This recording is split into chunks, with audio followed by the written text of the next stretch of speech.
이수진 앵커, 홍장원 전 차장의 진술 내용들이 쭉 지금 들어오고 네. 있는데 하나씩 다시 한번 정리해 볼까요? 네.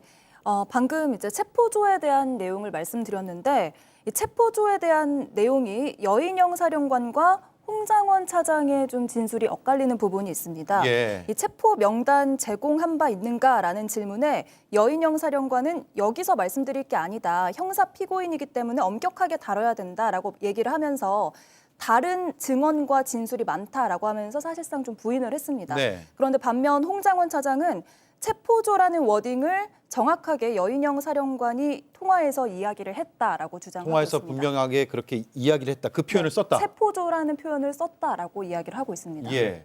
그 부분이 상당히 엇갈리는 부분인데 일단 뭐 어느 쪽이 맞는지 혹은 어느 쪽이 더 신빙성이 있는지는 재판부가 잘 판단을 하겠죠.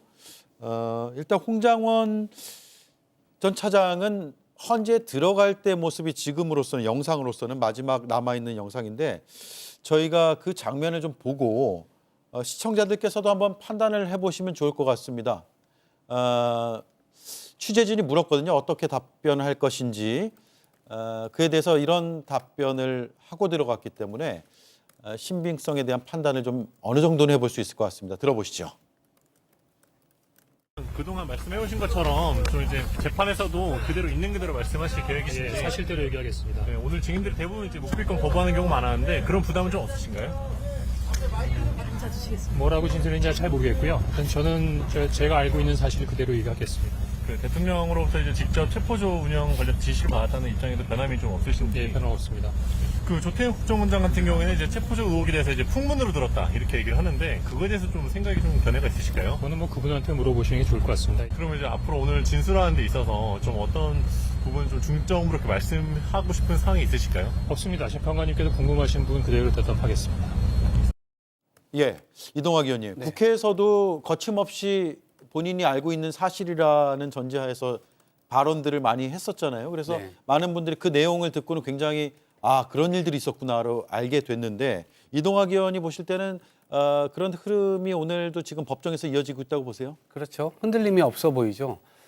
아마 여기까지 온 마당에 뭔가 거짓을 얹어가지고 내가 여기서 뭔가를 빠져나가려고 한다면 오히려 올가미에 저는 더 쉬워질 거라고 봅니다. 네. 그래서 여기서는 유일하게 빠져나갈 수 있는 길, 그 길은 뭐 처벌받을 수 있다면 처벌받아야 되는 길일 수도 있는데 어찌됐건 본인 스스로가 역사 앞에 국민 앞에 떳떳할 수 있는 길은 진실밖에 없습니다. 예. 그래서 그 사실을 얘기하는 거고요.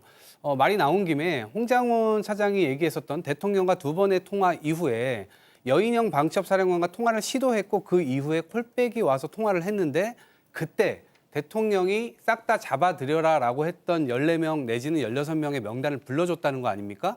그리고 그 이후에 홍장원 차장이 사표를 냈어요. 근데 예. 사표를 사실상 국정원장이 받았잖아요. 예. 저는 이 재판장에서 그 사표를 도대체 왜 어떤 경위에 의해서 내게 됐는지 받게 됐는지 대통령이 있는 가운데 재판관들이 한번 물어본다면 조금 유의미한 답변이나 혹은 여러 가지 유추해 볼 수 있는 것들을 얻을 수 있지 않을까 싶은데요. 그런 부분이 아직도 궁금하거든요. 도대체 왜 사표를 받았던 건지. 아니 계엄령 자체가 계몽령이라고 했고 그다음에 약간 겁을 주려고 했었던 것이다 라고 얘기를 했다면 도대체 왜 사표를 받은 거죠? 저는 아직도 그게 이해가 되지 않는 대목입니다. 예.